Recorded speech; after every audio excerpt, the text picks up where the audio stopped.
Shih, born around 1775, exact date is unknown. Original name believed to be Shih. At age 26, she worked in a floating brothel in Canton known as a flower boat. Worked her way up, becoming the madam prostitute known as Shih.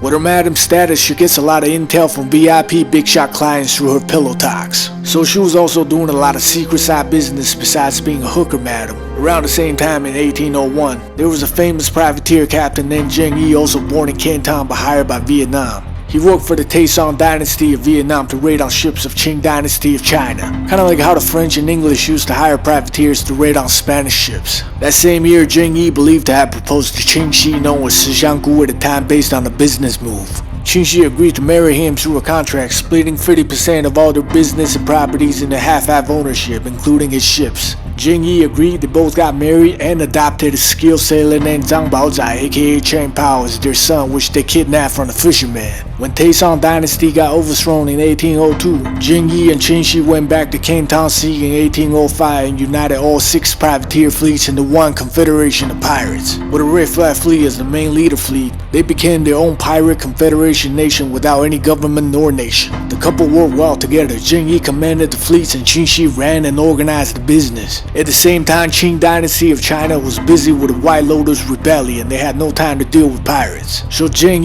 and Qing's pirate confederation at the highest peak grew to 17,000 sailors, 800 bigger ships, and 1,000 smaller vessels. In 1807, Cheng officially died from a typhoon, but rumor has it that his death might have been plotted by Qing and their adopted son Chang Pao, but who the fuck knows? The couple's adopted son Chang Pao at the time became a respected captain amongst the confederation. So Chang Pao supported Qing to be the confederation's new head, and Qing made Chang Pao the Red Fleet captain, which was the biggest fleet of their confederation. Qing then turned her adopted son Chang Pao into her lover within a few weeks, so she secured her leadership even more. Qing then came up with a new legal code for the confederation of pirates. No more rapings on raids. If one breaks the rules, we cut your head off. If one wants to bone somebody, then marry her with her consent, but if you're unfaithful or commit domestic violence, we cut your head off. If one commits adultery outside of marriage, even with consent, we cut your head off. For females who commit adultery, we tie cannons to your feet and throw you in the sea. Those who disobey or give orders outside the chain of command, we cut your head off. Those who are absent without reporting the chain of command, we cut your ears off. Those who steal or harass villages that support and supply the confederation, we cut your head off. Those who steal from our own, we cut your head off. All loots must go through an accountant first. Looters get 20%, 80% goes to confederation fund until distributed fairly. Actual money was given to squadron heads, smaller amount to looters. Rest of it spent on fixing ships and upgrading weaker vessels. Those who disobey, we cut your head off. The agreements were all written and signed by all fleet captains. Where these new rules said she had strong and disciplined fleets, but also a lot of heads got cut off. The confederation expanded their business from salt trading to opium. They became a little pirate state of their own within the China South Sea. Villages and merchant boat routes had 2 options: pay up or get burnt down. In one town, the town folks armed up and rebelled against her, so she beheaded 80 men from that town. Her fleets even captured British sailors from East India Company. One of them being Richard Glasspool, who described the hierarchy of Ching's organization and said that she herself carried out an execution with her own hands at least once. Mr. Glasspool also said that she wore a lot of dragons on her clothes, a symbol to challenge the Qing dynasty government. That's why she was also often called a Dragon Lady. Though as she grew more successful and famous, her organization was having troubles within. The ambitious Black Fleet Captain Guo was having beef with the Red Fleet, the biggest fleet, which was commanded by Chang Pao, and Chang Pao was now Qing's lover. The Black Fleet was believed to have slaughtered way more resistors on their raids while looking down the Red Fleet. Black Fleet one time killed up to 10,000 resistors in one expedition. So Red Fleet Captain Chang Pao now grew tensions with the Black Fleet Captain Guo. On the other hand, Qing dynasty began hiring British, Portuguese, and Dutch ships to take on Qing's organization of pirate confederation. But for 2 years they had little success. The Qing dynasty alone had 63 ships stolen by Qing's organization. Qing dynasty then decided to send Bai Ling to negotiate amnesty with Qing's confederation of pirates. Bai Ling needed leverage too, so he began hiring a lot of Portuguese ships as well and started training villagers into mercenaries who were against the pirates. Chang Pao represented Qing's confederation and attended the first negotiation with Bai Ling, the Qing dynasty ambassador. Chang Pao rejected all of Bai Ling's offer. Bai Ling then authorized Portuguese captain Jose Pinto Alcoforade Sousa to fight Cheng at Humen Strait, aka the Tiger's Mouth. Cheng pirates used smaller vessels and surrounded Portuguese ships like a Tiger's Mouth also, but Portuguese gunships were way more accurate and had way more firepower. Cheng